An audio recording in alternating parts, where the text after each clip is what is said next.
வணக்கம் நண்பர்களே, அனைவருக்கும் வணக்கம். முதலமைச்சரின் வீடு இடித்து தரைமட்டம். மிக முக்கியமான ஒரு பரபரப்பான தகவல் ஒன்று நமக்கு கிடைக்க பெற்றிருக்கிறது.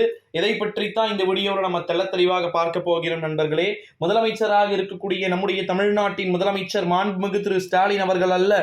வீடியோவை முழுமைக்கும் பாருங்க. ஜெகன் மோகன் ரெட்டி, ஆந்திர பிரதேசத்துடைய முன்னாள் முக்கிய மந்திரி.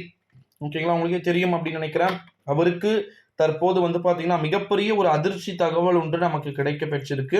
வீட்டை ஒட்டுமொத்தமா பாத்தீங்கன்னா இடிச்சு தரமட்டமாக்கி இருக்கிறாங்க. வீட்டுனா அவரு என்ன எக்ஸிஎம் வீடா இல்ல, 10 வீடு 20 வீடு கிட்ட இருக்கு, அது வேற விஷயம். அது இங்க மாற்றம் கிடையாது.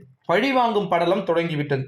அப்போ சந்திரபாபு நாயுடு தூக்கி உள்ள போட்டீங்களே, இவர் எப்போ உள்ள போவார்? அவர் படத்துல, நம்ம தமிழ் படத்துல ஒரு டைலாக் வரும்ல, நீ செத்துட்டா இந்த செருப்பு எனக்கு தானே அப்படின்ற மாதிரி, அந்த மாதிரி தான் பாத்தீங்கன்னா இருக்கு. முதலமைச்சர் பதவி கிடைத்தவுடன் காவு வாங்க தொடங்கி விட்டார் சந்திரபாபு நாயுடு அப்படின்னு சொல்லலாம். தைரியமா மோடிக்கு இப்போ ஆர்டர் போடணும், ஏய் அவங்க வீட்டுக்கு ரைடு விடு அப்படின்னு சொல்லிட்டு விட்டோம். மோடி வேற வழியே இல்லை, கேட்டுதான் ஆகணும். நாஞ்சில் சம்பத் அவர்கள் அப்படிதான் சொல்றாரு, ஆட்டம் போட முடியாது. ஓகேங்களா, அதாவது எப்படின்னா நான் அரசியல் சட்டத்தையே கிழிச்சிருவேன், தூக்கி குப்பைக்கு போட்டுருவேன் அப்படின்லாம் மோடி பிஜேபி பேச முடியாது. ஒட்ட நறுக்கி விட்டாங்க. அதுதான் ஓகேங்களா.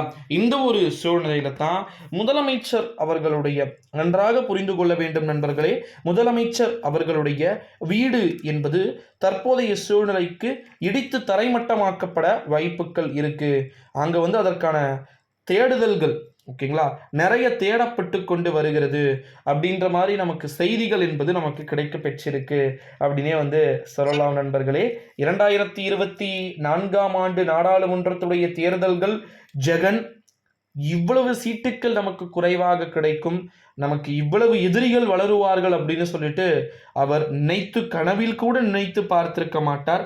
ஆனால் ஒன்றே ஒன்று சொல்கிறேன், இதற்கு விதையையும் அச்சாரத்தை போட்டது நீங்கள் தான் ஜெகன். ஓகேங்களா, 45 எங்கே இருக்கு, 75 எங்கே இருக்கு? கிட்டத்தட்ட உங்களை விட பழுத்த அரசியல்வாதி, 30-35, உங்க அப்பாவை விட பெரியவர் அவர்கிட்ட போயிட்டு பாத்தீங்கன்னா ரொம்ப ஓவரா, என்ன வயசாயிருச்சு இன்னும் உனக்கு என்ன வேலை அப்படின்ற மாதிரி சட்டமன்றத்திலலாம் பேசுனதனுடைய வெளிப்பாடு இது. உதயநிதி ஸ்டாலின் கூட இப்போ ரீசன்ட் டைம்ல அப்படிதான் பண்ணிட்டு இருக்கிறார். ஸோ இது நல்லதுக்கு அல்ல.